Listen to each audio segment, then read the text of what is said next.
A Kikuyu lady has badly exposed Rigathi Gachagua's corruptions in the 2 years he has been the deputy president of Kenya.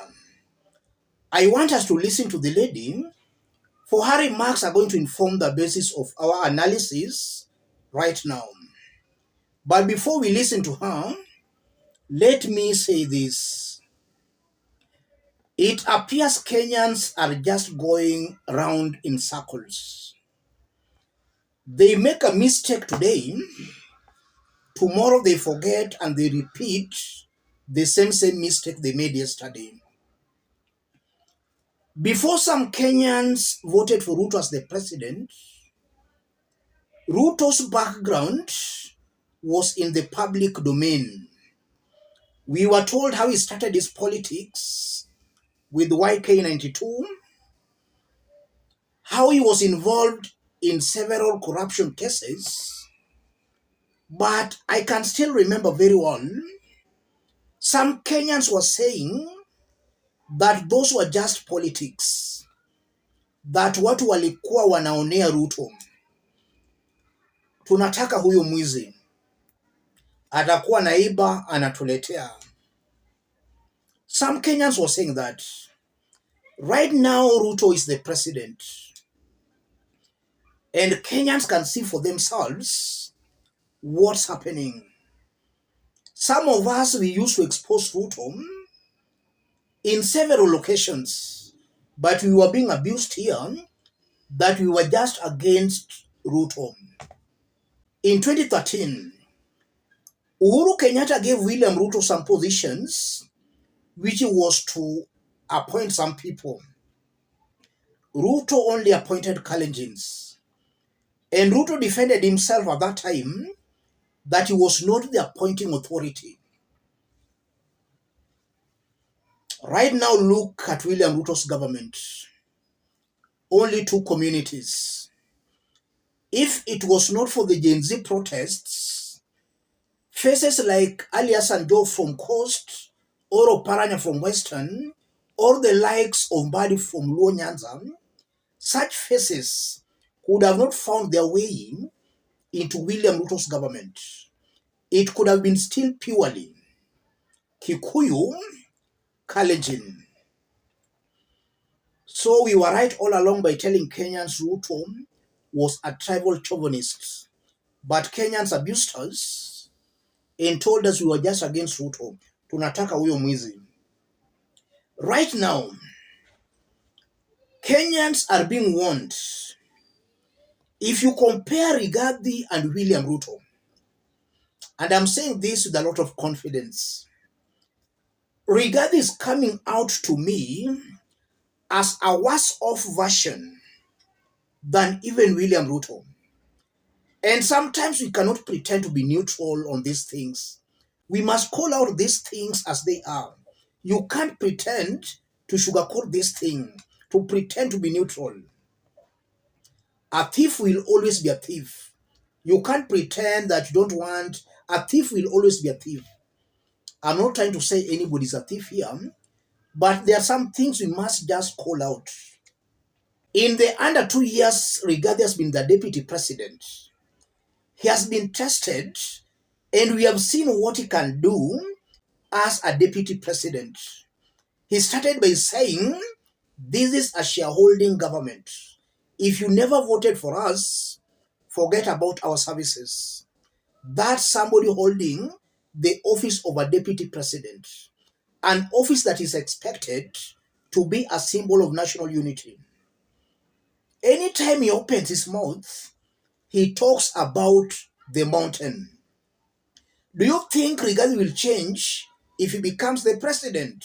He will not change. He'll still advance such divisive values. That's Rigathi Gachagua for you, ladies and gentlemen. And I remember even before they came to power, he had several corruption cases that collapsed immediately they took over the government. Do you think Rigathi will change if he becomes the president? Let's listen to this lady before we continue.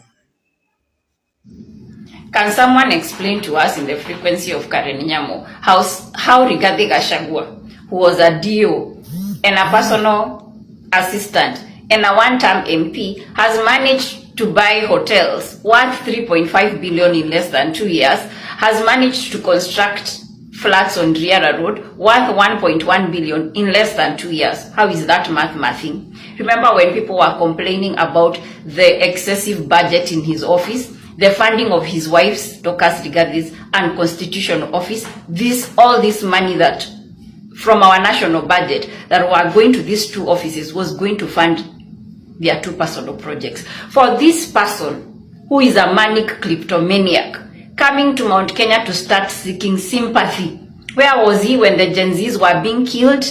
Where was he when women were killed and put in sacks? Where was he during the femicide protests? He was busy dipping his hands into public coffers and stealing. When Rigathi Gachagua was a district officer, he foresaw and presided over the mass evictions of Kikuyus in Molo, even killings, caused untold sufferings for Kikuyus in Limuru. At no point has Rigathi Gachagua ever had the interest of Mount Kenya at heart. He has always sought personal gain for himself and never for Mount Kenya people. At one point, he even attempted to kill Matiba's wife unsuccessfully. There is nothing good or positive about Rigathi Gachagua.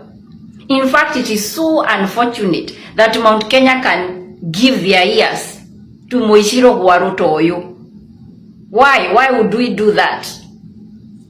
Rigathi Gachagua is overestimating his importance simply because you are a conspicuous flower girl at a wedding does not make you relevant.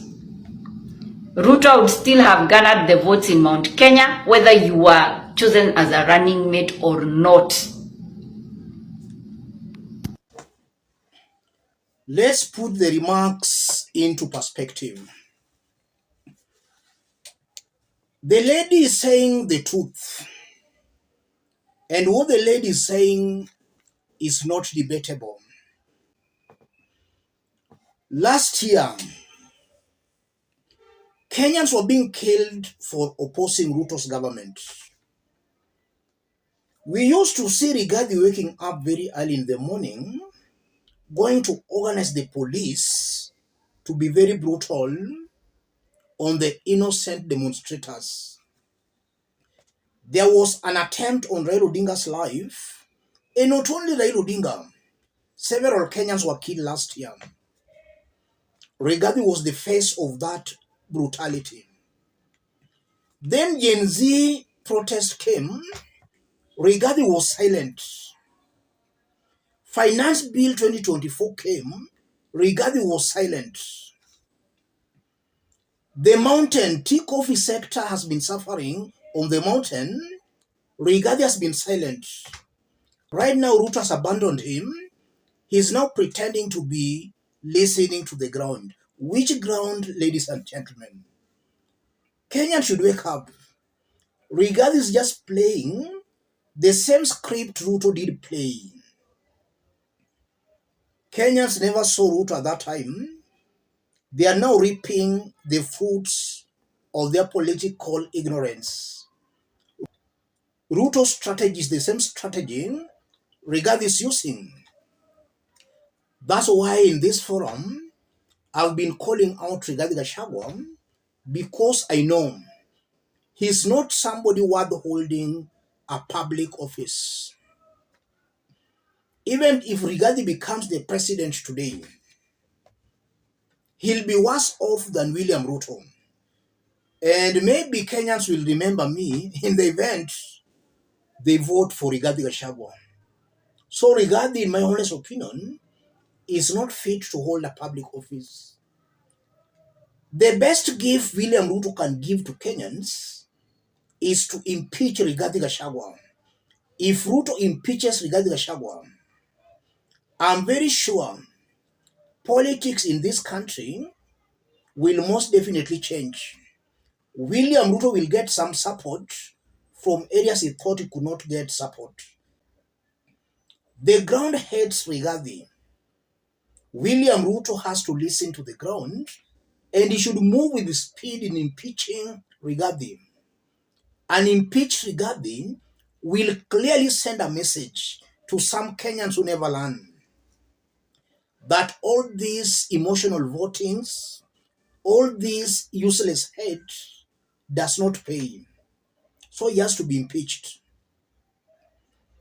I don't want to dig into the hotels he has acquired in the 2 years because I've not done enough research on those. But it's very clear Rigathi has made some serious money in the 2 years he has been a deputy president. That one I'm very sure. Once corrupt, always corrupt, ladies and gentlemen. Kenyans should learn from Ruto. Somebody who campaigned on the basis of a hustler. Kenyans should learn from that. And the most annoying bit about it, those who gave us Ruto are the ones complaining and crying that Ruto is bad. And they're making the same mistake by also talking about Rigathi. Let me stop it there, ladies and gentlemen. If you are watching us but you have not yet subscribed, subscribe, give the video a like. Anybody watching us outside Kenya, drop a comment, let us know from which part of the globe you are watching us from. If possible, subscribe, give the video a like. Thank you. God bless you.